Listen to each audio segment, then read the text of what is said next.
Middle east में चल रही जंग अब बेहद खतरनाक मोड़ पर पहुंच चुकी है। अमेरिका, इजराइल और ईरान के बीच शुरू हुआ ये संघर्ष अब 11वें दिन में प्रवेश कर चुका है और हालात शांत होने के बजाय और ज्यादा गंभीर होते जा रहे हैं।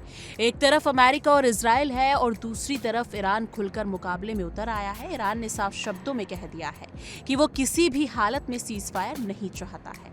वो लंबे समय तक युद्ध लड़ने के लिए तैयार है। इस बीच दुनिया की सबसे अहम समुद्री लाइफलाइन माने जाने वाले स्ट्रेट ऑफ हॉर्मुज को लेकर भी तनाव बढ़ गया है। ये वही समुद्री रास्ता है जहां से दुनिया का लगभग 20% कच्चा तेल गुजरता है। अगर ये रास्ता बंद हो जाता है तो पूरी दुनिया में तेल और गैस की भारी कमी हो सकती है और वैश्विक अर्थव्यवस्था को बड़ा झटका लग सकता है। इस जंग की शुरुआत 28 फरवरी को उस समय हुई जब अमेरिका और इजराइल ने ईरान पर बड़े पैमानों पर हमले किए। इन हमलों में ईरान के सुप्रीम लीडर अली खामनेई की जान चली गई, जिसके बाद हालात पूरी तरह बदल गए।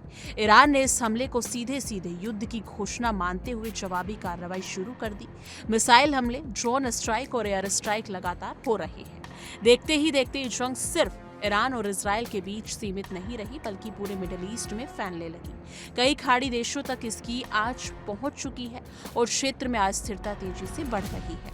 यानी कि मंगलवार को ईरान ने इजराइल और खाड़ी के कई देशों की ओर नए हमले किए ताकि अमेरिका और इजराइल पर दबाव बनाया जा सके। दुबई के बिजनेस हब में मिसाइल की चेतावनी देने के लिए सायरन बजाए गए। वहीं राजधानी में एक रिहायशी इमारत पर हमला हुआ जिसमें एक 29 वर्षीय महिला की जान चली गई और 8 लोग घायल हो गए। उधर सऊदी अरब ने भी दावा किया कि उसकी ऑयल फील्ड की ओर बढ़ रहे ईरानी ड्रोन को मार गिराया गया। कुवैत ने भी 6 ईरानी ड्रोन को नष्ट करने की बात कही है। इन घटनाओं से साफ है कि ये जंग धीरे धीरे पूरे क्षेत्र में फैलती जा रही है और इससे खाड़ी देशों की सुरक्षा भी खतरे में पड़ गई है। इजराइल में भी हालात तनावपूर्ण बने हुए हैं।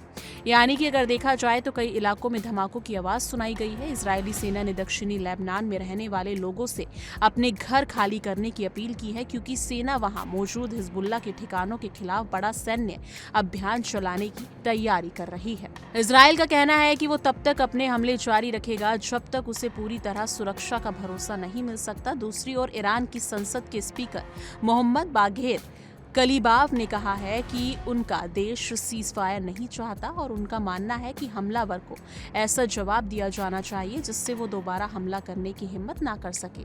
इस पूरे संघर्ष में सबसे बड़ा खतरा स्ट्रेट ऑफ हॉर्मुज को लेकर पैदा हो गया है। ईरान ने ऑयल टैंकरों को इसी समुद्री रास्ते का इस्तेमाल करने से रोकने की कोशिश शुरू कर दी है और कुछ जहाजों पर हमलों की खबरें भी सामने आई हैं।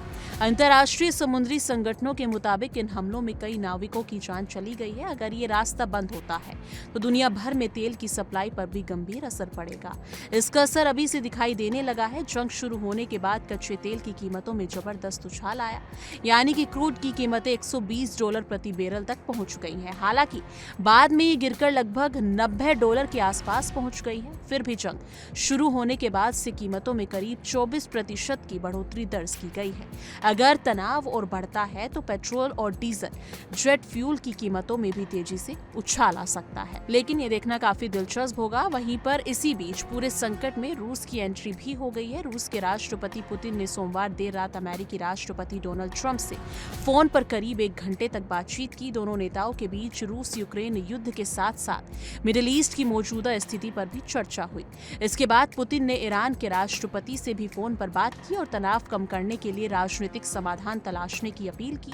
पुतिन ने चेतावनी दी कि अगर मिडिल ईस्ट में संघर्ष और बढ़ता है तो दुनिया भर में तेल और गैस की सप्लाई तक गंभीर असर पड़ सकता है। उन्होंने ये भी कहा कि रूस उन देशों को ऊर्जा आपूर्ति जारी रखेगा जिन्हें वो अपना भरोसेमंद साझेदार मानता है। उधर अमेरिका ने संकेत दिए हैं कि ईरान के खिलाफ सैन्य कार्रवाई और तेज हो सकती है। अमेरिकी रक्षा मंत्री पीटी हिग्सेट ने कहा है कि ईरान परमाणु हथियार बनाने की कोशिश कर रहा है और अमेरिका किसी भी हालत में उसे ऐसा करने नहीं देगा। उन्होंने कहा कि आने वाले समय में ईरान के अंदर अमेरिकी हमले और भी ज्यादा शक्तिशाली हो सकते हैं।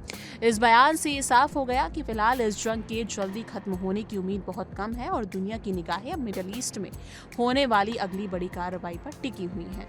लेकिन आपको क्या लगता है इस मुद्दे पर? कमेंट सेक्शन में अपनी राय जरूर साझा कीजिएगा। देखिए इंडिया डेली 24/7 अब आपकी स्मार्ट टीवी पर। इंडिया डेली मौजूद है सभी डिजिटल प्लेटफॉर्म पर लाइव और लगातार। इंडिया डेली 24/7, हर दिन राष्ट्र को समर्पित।